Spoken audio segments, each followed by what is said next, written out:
नमस्कार दोस्तों।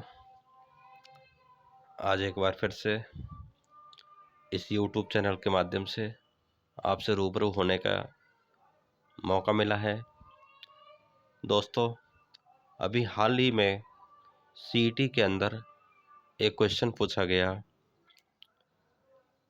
कि एक विद्यार्थी ने 20% अंक प्राप्त किए और वह 15 अंक से फेल हो गया, जबकि उसी परीक्षा के अंदर एक दूसरे छात्र ने 42% अंक प्राप्त किए और वह आवश्यक न्यूनतम अंकों से 12% अंक अधिक लेकर के आया। तो बताइए, पास होने के लिए कितने न्यूनतम अंक चाहिए? तो बच्चों, इस क्वेश्चन के अंदर ही आपको एक क्लू दे रखा है, यानी कि जो दूसरा वाला विद्यार्थी है वो 42% अंक लेकर के आता है। जो दूसरे वाला विद्यार्थी है यानी कि विद्यार्थी वी जो है वो 42% अंक लेकर के आता है।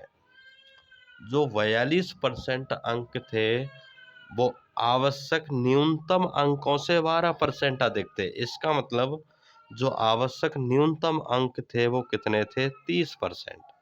कितने थे? 30%। भाई, आवश्यक न्यूनतम अंकों से 12% ज्यादा लेकर के आता है, यानी कि आवश्यक न्यूनतम अंक कितना हो गया? 30%। अब ये पूछ रहा है कि कितने थे? तो एक विद्यार्थी, जो पहला वाला विद्यार्थी है वो 20% अंक लेकर के आता है। कितना लेकर के आता है? 20% लेकर के आता है। और वो फेल कितने से होता है? 15 अंक से। यानी कि यहाँ देखिए, पास होने के लिए 30% चाहिए और लेकर के कितना आ रहा है विद्यार्थी? 20%। यानी कि इन दोनों का जो अंतर है, यानी 10% जो है वो फेल कितने से हो रहा है? 15 से। उसके बराबर हो जाएगा। अगर 10% 15 के बराबर है तो यहाँ से अगर आप 100% निकालोगे तो 150।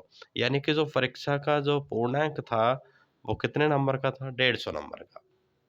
कितने का था? 150 नंबर का। अब विद्यार्थियों, हमें परीक्षा का पूर्णांक नहीं बताना था, हमें न्यूनतम अंक बताना था। तो न्यूनतम अंक कितना था?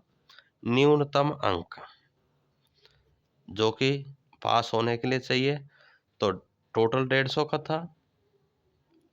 विद्यार्थी कितना लेकर के आ रहा है? 20% तो लेकर के आ रहा है। और पास कब होगा? जब वो कितना और लेकर के आएगा?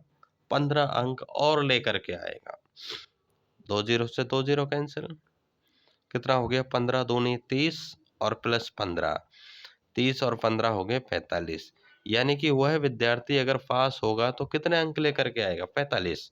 यानी कि पास होने के लिए आवश्यक जो न्यूनतम अंक है वो कितने हो जाएंगे? 45। धन्यवाद।